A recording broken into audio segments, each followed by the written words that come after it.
হুজুর কারো স্বামী যদি অন্যায়ভাবে কোনো কিছু করে বলে, তাহলে কি তার প্রতিবাদ করা যাবে? আর হুজুর একসাথে একসাথে নামাজের সময় কতটুকু থাকে হুজুর? আর সূরা বাকারা সেই 2 আয়াত রাত্রে সবার আগে পড়া কি ফজিলত?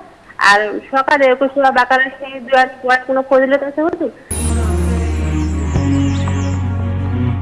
السلام عليكم ورحمة الله وبركاته نحمده ونصلي على رسوله الكريم أعوذ بالله من الشيطان الرجيم بسم الله الرحمن الرحيم تبارك الذي بيده الملك وهو على كل شيء قدير الذي خلق الموت والحياة ليبلوكم أيكم أحسن عملا وهو العزيز الغفور صدق الله المولانا العظيم وصدق رسوله النبي الكريم সুপ্রিয় দর্শক মণ্ডলী আপনাদের সকলকে স্বাগত জানাচ্ছি আল্লাহ রাব্বুল কারীমের তেলাওয়াতের মাধ্যমে শুরু করতে যাচ্ছি আজকের এই সুন্দর আয়োজন আল্লাহ রাব্বুল কারীম সূরাতুল মুলক নাজিল করেছেন এবং আল্লাহ তাআলা এই সূরা মুলকের ফজিলত রেখেছেন অনেক এবং এই সূরা মুলকের মধ্যে যে বিষয়বস্তুগুলো আল্লাহ তাআলা দিয়েছেন তা উম্মতের জন্য হিদায়াতের জন্য উম্মতের বিশাল এক উপকার, বিশাল এক পাতেহ, বিশাল একটা সাবানা সূরা মুলকের মধ্যে আল্লাহ তাআলা নিয়ামতের খাজানা রেখেছেন। তাই আজকে আমরা সূরা মুলক তেলাওয়াতের ফজিলত ও বিষয়বস্তু নিয়ে কথা বলবেন বিশিষ্ট ইসলামী চিন্তাবিদ, শিক্ষাবিদ, মিডিয়া আলোচক, সুবক্তা মুফতি মোহাম্মদ শহীদুল ইসলাম খতিব হযরত ওমর বিন খাত্তাব রাদিয়াল্লাহু তাআলা আনহু, মাদ্রাসা মসজিদ কমপ্লেক্স, মিরপুর, ঢাকা। আসসালামু আলাইকুম ওয়া রাহমাতুল্লাহ। ওয়া আলাইকুম আসসালাম ওয়া রাহমাতুল্লাহ। মুফতি সাহেব কেমন আছেন? আলহামদুলিল্লাহ। কেমন আছেন? আল্লাহ তাআলা ভালো রেখেছেন। আপনার কাছে আজকে আমরা সূরা মুলক তেলাওয়াতের ফজিলত এবং বিষয়বস্তু নিয়ে শুনব। কারণ সূরা মুলক আমরা এশার পরে তেলাওয়াত করে থাকি, বিভিন্ন সময় তেলাওয়াত করি এবং আমরা আশা করছি যে সূরা মুলকের ওসিলায় আল্লাহ পাক আমাদেরকে মাফ করবেন। বিস্তারিত আলোচনা শুনব আপনার কাছে। আলহামদুলিল্লাহি ওয়াহদা ওয়াসসালাতু ওয়াসসালামু আলা মান লা নাবিয়্যা বা'দ ওয়া সাল্লাল্লাহু তাআলা আলা খায়রি খালকিহি মুহাম্মাদিন ওয়া আলিহি ওয়া আসহাবিহি আজমাইন। আম্মা বা'দ ফাআউযু বিল্লাহি মিনাশ শাইতানির রাজীম। বিসমিল্লাহির রহমানির রহিম। তাবারাকাল্লাযী বিয়াদিহিল মুলক ওয়া হুয়া আলা কুল্লি শাইইন কাদির। সাদাকাল্লাহুল আযীম। রব্বে কারীমের দরবারে শুকর আদায় করছি যে আল্লাহ তাআলা আমাদেরকে সুন্দর আয়োজনে বসার আলোকপাত করার তৌফিক দান করেছেন। আপনাকেও ধন্যবাদ, সকলকে ধন্যবাদ। আল্লাহ তাবারক ওয়া তাআলা আমাদের সংবিধান হিসাবে, মানুষের সংবিধান হিসাবে, মুক্তির পথ হিসেবে আল্লাহ তাআলা 30 পারা কোরআন রাসূল করিম সাল্লাল্লাহু আলাইহি ওয়াসাল্লামের মাধ্যমে 23 বছরে ওনার উপরে নাজিল করেছেন। এই কোরআন আমাদের পাথে, কোরআনকে যারা অনুসরণ করবে আল্লাহ তাবারক ওয়া তাআলা তাদের হেদায়েতের ব্যবস্থা করবেন। কোরআনকে 114টি সূরায় বিভক্ত করা হয়েছে, যেখানে তার মধ্যে অন্যতম একটি সূরা হচ্ছে সূরাতুল মুলক। সূরাতুল মুলক একটা বিশেষ সূরা। হাদিস শরীফে আসছে যে রাসূলুল্লাহ সাল্লাল্লাহু আলাইহি ওয়াসাল্লাম বলেছেন, যে ব্যক্তি নিয়মিত এশার পরে বা ঘুমের আগে নিয়মিত সূরা মুলক তেলাওয়াত করবে, আল্লাহ তাআলা তাকে পুরস্কার হিসাবে কবরের আযাব থেকে তাকে মুক্তি দিয়ে দিবেন। এই জন্য আমাদের এই আমলটা জরুরি। 2-4 মিনিটের আমল যদি আমরা এই আমলটুকু করতে পারি, এর জন্য নির্ধারিত সময় এটাই যে শোয়ার আগে, অন্তত ঘুমের আগে সেটাকে তেলাওয়াত করে নেওয়া। এবং এর মধ্যে বহু কিছু বিষয়বস্তু সেখানে রয়েছে। সর্বপ্রথম যে বিষয়বস্তুটা সেখানে, সেটা হলো আল্লাহ পাকের বরত্ব, আল্লাহ পাকের কুদরত, আল্লাহ পাকের শক্তি। আল্লাহ রাব্বুল আলামিন বলেন, তাবারাকাল্লাযী বিয়াদিহিল মুলক। এই পৃথিবীর যত সৃষ্টি আছে সমস্ত সৃষ্টির মালিক হলেন আল্লাহ তাআলা।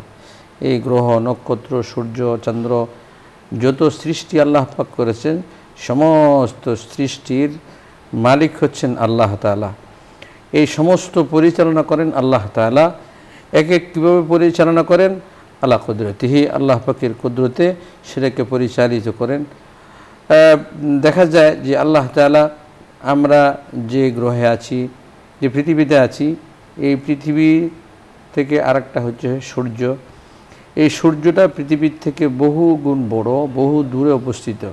এই বিশাল এক সূর্যটাও আল্লাহ পাকের কুদরতের কবজার ভিতরে আছে, আল্লাহ পাকের কুদরতের ভিতরে আছে, আল্লাহ পাকের নিয়ন্ত্রণে আছে, আল্লাহ পাক সেটাকে নিয়ন্ত্রণ করছে।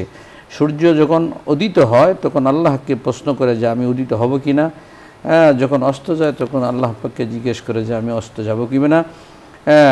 তো এর প্রমাণ হলো যে সূর্যকে পরিচালিত করে আল্লাহ, কারণ বলছে তাবারাকাল্লাযী বিয়াদিহিল মুলক ওয়া হুয়া আলা কুল্লি শাইইন কাদির। যে এবং এই যে বিশাল জগৎ, এখন বিজ্ঞান আবিষ্কার করতেছেন যে আকাশে এত পরিমাণ, এই খোলা আকাশে এত পরিমাণ নক্ষত্র যে জলের স্থলে যত ধুলাবালু আছে ধুলাবালুর চেয়েও গ্রহ নক্ষত্রর পরিমাণ বেশি। আর এক একটা বিশাল হলো পৃথিবীর থেকে কোটি কোটি বড়, সূর্য থেকেও কোটি কোটি গুণ বড় সেই গ্রহ নক্ষত্র আল্লাহ পাক সৃষ্টি করছেন। আর এইগুলাকে জ্বালাচ্ছেন এবং জ্বালানির ফুয়েলও আল্লাহ পাক দিচ্ছেন। এটার জ্বালানোর যে আপনি চমৎকার বলছিলেন। দর্শক মণ্ডলী, সূরা মুলক তেলাওয়াতের ফজিলত ও বিষয়বস্তু নিয়ে কথা বলছিলেন বিশিষ্ট ইসলামী চিন্তাবিদ মুফতি শহীদুল ইসলাম। সূরাতুল মুলক আল্লাহ রাব্বুল কারীম আল্লাহ পাকের বড়ত্ব নিয়ে আলোচনা করেছেন। আল্লাহ পাক সকল শক্তির মালিক তা নিয়ে আলোচনা করেছেন। সূরাতুল মুলক আল্লাহ রাব্বুল কারীম আলোচনা করেছেন যে হায়াত এবং জীবন আল্লাহ তাআলা সৃষ্টি করেছেন, বিশাল হিকমত রয়েছে যে পরবর্তী জীবনের জন্য কার কতটুকু আমল আছে এটা আল্লাহ তাআলা জানতে চান, বুঝতে চান, পরীক্ষা করতে চান। সূরাতুল মুলকে আলোচনা করেছেন আল্লাহ তাআলার ক্ষমতা নিয়ে। আল্লাহ তাআলা বলেছেন যে আকাশ জমিনকে তিনি সৃষ্টি করেছেন, কোনো জায়গাতে আকাশের কোনো জায়গাতে ছিদ্র পাওয়া যায় না। আকাশকে আল্লাহ তাআলা খুঁটিবিহীন সৃষ্টি করেছেন, যে আকাশ আমাদের উপরে আছেন, কোনো জায়গাতে আকাশ ভেঙে পড়ছে না। জমিন আমাদেরকে নিয়ে জমিনের উপরে আমরা বিচরণ করছি, আল্লাহ তাআলা জমিনকে সৃষ্টি করেছেন। এবং আল্লাহ রাব্বুল কারীমের সৃষ্টির মাঝে কোনো ধরনের ত্রুটি নেই। আল্লাহ পাকের অসম, আল্লাহ তাআলার ক্ষমতা, আল্লাহ তাআলার সৃষ্টি সকল কিছু, আল্লাহ তাআলা যেমন সুন্দর আল্লাহ পাকের সৃষ্টিও তেমন সুন্দর। বিস্তারিত আলোচনা করা হয়েছে আরও অন্যান্য বিষয়। এই সূরাতুল মুলক প্রতিদিন ইশার পরে তেলাওয়াতের মাধ্যমে যিনি রাত্রকে ঘুমকে শুরু করতে যান, ঘুমানোর আগে তেলাওয়াত করেন সূরাতুল মুলক, ময়দানে মাহশারে তার পক্ষে সাক্ষ্য দেবেন, তার জন্য নূর হয়ে যাবে, তার জন্য আলো হয়ে যাবে। আল্লাহ রাব্বুল কারীম সূরাতুল মুলকের মুহাব্বত আমাদের কলবে দিয়ে দেন। সূরাতুল মুলককে নিয়মিত তেলাওয়াত করার তৌফিক দান করেন। সময়টা যদি ইশার পরে হয় তাহলে উত্তম, নূরুন আলা নূর। দর্শক মণ্ডলী, আলোচ্য বিষয় নিয়ে যদি আপনাদের কোনো প্রশ্ন থাকে অথবা ইসলামের কোনো মাসলা মাসাইল জানার প্রয়োজন হয় আপনি প্রশ্ন করুন, আমরা চেষ্টা করব কথা বলার জন্য। প্রথমে যিনি আছেন, আসসালামু আলাইকুম ওয়া রাহমাতুল্লাহ। দর্শক নাম বলে পরিচয় দিয়ে প্রশ্ন করুন। ওয়ালাইকুম আসসালাম। ওয়ালাইকুম আসসালাম। প্রশ্ন বলুন। হুজুর, আমার 4টি প্রশ্ন আছে। বলুন। 4টা প্রশ্ন আছে হুজুর, ফোনটা কাটবেন না। হুজুর, কারো স্বামী যদি অন্যায়ভাবে কোনো কিছু করে বলে তাহলে কি তার প্রতিবাদ করা যাবে? আর হুজুর, একসাথে নামাজের সময় কতটুক থাকে হুজুর? আর সূরা বাকারা সেই 2 আয়াত রাত্রে সবার আগে পড়া কি ফজিলত? আর সকালে সূরা বাকারা সেই 2 আয়াত পড়ার কোনো ফজিলত আছে হুজুর? আর আমাদের জন্য দোয়া করবেন হুজুর, আমার একটা বুদ্ধি প্রতিবন্ধী মেয়ে আছে, দোয়া করবেন হুজুর। আসসালামু আলাইকুম। ওয়া আলাইকুম আসসালাম ওয়া রাহমাতুল্লাহি ওয়া বারাকাতুহু। খুব ছোট্ট করে জানবো, স্বামীর ওনার ভাষায় উনি যে প্রশ্নটি করেছেন, কোনো কারণে যদি ওনার দৃষ্টিতে স্বামী কোনো কিছু ওনার উপর অন্যায় করে ফেলে তো তার প্রতিবাদ করতে পারবেন কিনা? আল্লাহ পাক বলছেন ওয়াজাদিলহুম বিল্লাতি হি আহসান। 2 নম্বর হচ্ছে সংসারটা হইল, স্বামী স্ত্রীর সংসারটা হইল একটা সুখের নিবাস বা আবাস, একটা সুখের স্থল। সেখানে মানে প্রতিবাদের চেয়ে সেটাকে সুন্দরভাবে উপস্থাপন করা এবং সুন্দরভাবে সেটাকে বুঝিয়ে দেওয়াটাই হলো উত্তম। হ্যাঁ, তবে আল্লাহর হকের ব্যাপারে যদি কোনো বাড়াবাড়ি করে তখন তাকে ছাড় দেওয়া যাবে না, কারণ হাদিসে আসছে লা তাআতা লি মাখলুকিন ফি মাসিয়াতিল খালিক। আল্লাহ পাককে নারাজ করতে অন্যজনকে খুশি করা যাবে না। দিনের ব্যাপারে হইলে সেটাকে অ্যাকসেপ্ট করা যাবে না, না হয় সেটাকে। আপনি সুন্দর বলছেন, অর্থাৎ প্রতিবাদকে আমরা প্রতিবাদ না বলে প্রতিরোধ বলি। প্রতিবাদ না বলে প্রতিরোধ এজন্য বলি যে স্বামীর রাগ উঠে যায়, স্বামী কটু কথা বলে বা অশ্লীল কিছু বলে, আল্লাহ মাফ করেন, এটার জন্য প্রতিরোধ, অর্থাৎ যেন না বলে তার জন্য যত যেগুলো পদক্ষেপ আছে সেগুলো নেওয়া, যেন এগুলো তার ভেতর থেকে না আসে এবং প্রতিরোধমূলক এগুলো যাতে ভবিষ্যতেও না হয় এর জন্য খেয়াল করা। কারণ হলো মনে রাখতে হবে যে ওই যে আমাদের শায়খে বলেছেন যে সুন্দর জীবন, সুন্দর সংসার গঠনের পেছনে যেমন স্বামীর অবদান, স্ত্রীর অবদান, দুইজনের সম্মিলিত পরিশ্রমে কিন্তু সুন্দর একটা গাছ সেখান থেকে উঠে আসে এবং এখান থেকে বিভিন্ন ঢালপালা, বিভিন্ন ফল ফলাদি কিন্তু ঠিক গাছটা যত সুন্দর হয় ঢালটা তত সুন্দর হয়, গাছটা যত ভালো হয় ঢালটা তত ভালো হয়, পরিবার যত সুন্দর হবে, পরিবারের সন্তান সন্ততি যে আল্লাহ তাআলা দেবেন সেটাও কিন্তু সুন্দর হবে। হযরত রাসূল আকরাম সাল্লাল্লাহু আলাইহি ওয়াসাল্লাম হযরত মা ফাতেমা রাদিয়াল্লাহু তাআলা আনহাকে যখন হযরত আলী রাদিয়াল্লাহু তাআলা আনহুর কাছে বিবাহ দিয়েছিলেন, তো ওনাদের ঘরে গিয়েছিলেন এবং কিছু পানি নিয়ে দুইজনের কাছে উপরে ছিটিয়ে দিয়েছেন, দোয়া করেছেন আল্লাহ যেন পাক রূহ তোমাদের থেকে আল্লাহ তাআলা যেন জন্ম দেন, অর্থাৎ সুসন্তান যেন জন্ম হয়। তো এখান থেকে যে বিষয়টি আমরা বুঝতে পেরেছি, সুসন্তান হওয়ার জন্য বা সুসন্তান পাওয়ার জন্য পরিবারের স্বামী স্ত্রীর অবদান কিন্তু অনেক বেশি। সেই অবদানটা রাখার জন্য অবশ্যই আমরা প্রতিরোধ বলতে আমরা যাতে পরিবারটা সুন্দর হয়, কোনো কিছু যাতে অগ্রগামী না হয় সেদিকে কিন্তু খেয়াল রাখতে হবে। আল্লাহ রাব্বুল কারীম আমাদেরকে তৌফিক দান করেন। আরেকটি বিষয়, ইশরাকের সময় আপনি জানতে চেয়েছেন মুহতারাম, ইশরাকের সময় ফজরের পরে যখন 20-22 মিনিট চলে যাবে, এটাকে স্বাস্থ্য বলা হয়, আবার অনেকে এশাকে বলছে চাষতের নামাজ আরো পরে। অর্থাৎ আপনি যে বিষয়টি খেয়াল করেছেন সেটা হলো যে বর্তমানে 6টা 5-এ বা 10-এ ফজরের নামাজ হয়, এর থেকে আধা ঘন্টা পরে আপনি ধরবেন, অর্থাৎ 7টায় আপনি এশাকের নামাজ পড়তে পারেন, 7টা থেকে 7:30 পর্যন্ত আপনি এশাকের নামাজ পড়তে পারেন। সতর্কমূলক শায়খে বলেছেন যে ফজরের সময় শেষ হওয়ার পরে আপনি 23 মিনিট বা 17 মিনিট অপেক্ষা করবেন, কারণ ওই সময়টা হলো সূর্য ওঠার সময়। অপেক্ষার পরে গিয়ে আপনি এশাকের নামাজ পড়বেন। সূরাতুল বাকারার শেষ 2 আয়াত নিঃসন্দেহে ফজিলতপূর্ণ, ঘুমানোর আগে পড়লে আল্লাহ তাআলা অনেক বারাকা দান করেন এবং সূরাতুল বাকারা ফজরের পরে তেলাওয়াত করারও কিন্তু ফজিলত রয়েছে। পরবর্তী দর্শক, জি আসসালামু আলাইকুম ওয়া রাহমাতুল্লাহ।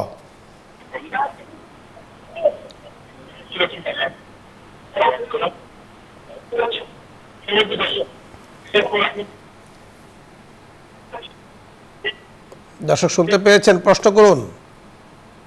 জি জি, আপনার প্রশ্ন বলুন। আমি বলি। জি বলুন। আসসালামু আলাইকুম। ওয়ালাইকুম আসসালাম।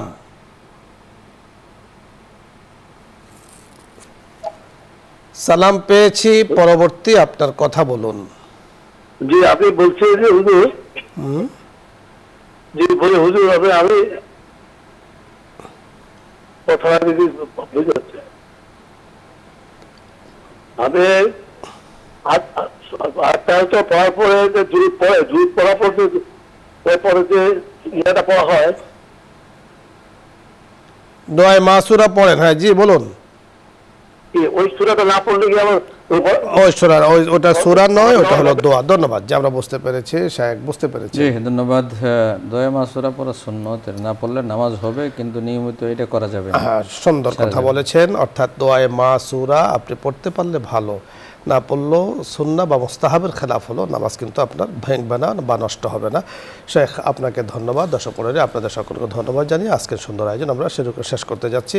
আজকের জুম্মাবার অত্যন্ত বরকতময় দিন। আমরা এখানে দোয়ায় চলে যাব। আল্লাহ তাআলা আমাদেরকে দোয়া করার তৌফিক দান করেন, আমিন ইয়া রাব্বাল আলামিন।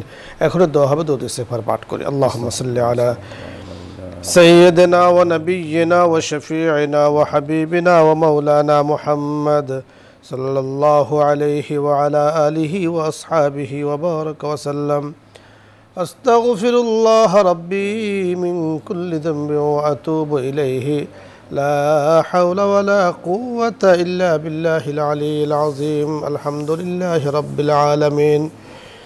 والصلاة والسلام على أشرف الأنبياء والمرسلين وخاتم النبيين وعلى آله وأصحابه أجمعين। قلب ذاکر دے مجھے اور رونے والی بنا دے، تاکہ میں روتا رہو گی تیرے رضا کی واسطے۔ قلب ذاکر دے مجھے اور رونے والی بنا دے، تاکہ میں روتا رہو گی تیرے رضا کی واسطے۔ بتا ہم کو تیری راہ کس طرف ہے، تیری راہ پر چلا ہم کو خدایا۔ بزرگ نفس کی خواہش ہے افسوس، تکبر سے بچا ہم کو خدایا۔ نجاپن سے نجرمن سے ہو نسبت، हमें उश्शाक काबा कर खुदाया या अल्लाह या करीम या रहीम पवित्र काबार আমাদেরকে আশিক বানিয়ে দেন আমিন ইয়া করিম ইয়া রহিম জিন্দেগীর গুনাহগুলো আপনি মাফ করে দেন আমিন মাওলাই করিম যে অনুষ্ঠানে বসে আপনার শাহী দরবারে হাত তুলেছে প্রোগ্রামকে আপনি কবুল ও মঞ্জুর করে নেন আমিন আমিন ইয়া আল্লাহ বসুন্ধরা পরিবার সহ আমরা যারা হাত তুলেছি মাওলাই করিম ইয়া আল্লাহ ইয়া করিম আমাদের সম্মানিত চেয়ারম্যান মহোদয় সহ মাওলাই করিম দেশে কিংবা প্রবাসে কাছে কিংবা দূরে যারা যেখান থেকে হাত তুলেছেন মেহেরবানি করে সকলকে আপনি মাফ করে দেন আমাদের সকলের জন্য খায়র বারাকার ফয়সালা করে দেন ইয়া আল্লাহ আমাদের দুনিয়া এবং আখিরাতকে সুন্দর করে দেন আল্লাহুম্মা আমিন, শারীরিক মানসিক সুস্থতার নিয়ামত দান করেন আমিন। ইলমে আমলে আপনি বরকত দান করেন ইয়া আল্লাহ এই দুনিয়াতে থাকতে পারবো না আমাদের চলে যেতে হবে মাওলাই করিম কি নিয়ে যাব যাওয়ার মতো তো আমাদের কাছে নেয়ার মতো কোনো সামান নেই আল্লাহ, ওগো করিম আমরা চাই মাওলাই করিম গুনাহমুক্ত জীবন ধারণ করে আমিন কালিমা লা ইলাহা ইল্লাল্লাহ পড়তে পড়তে কবরে যেতে মেহেরবানি করে আমাদের সকলের জন্য সেই ফয়সালা করে দেন আখেরি কালিমা আমাদের জবানে এইভাবে চালু করে দিয়েন লা ইলাহা ইল্লাল্লাহু মুহাম্মাদুর রাসূলুল্লাহ।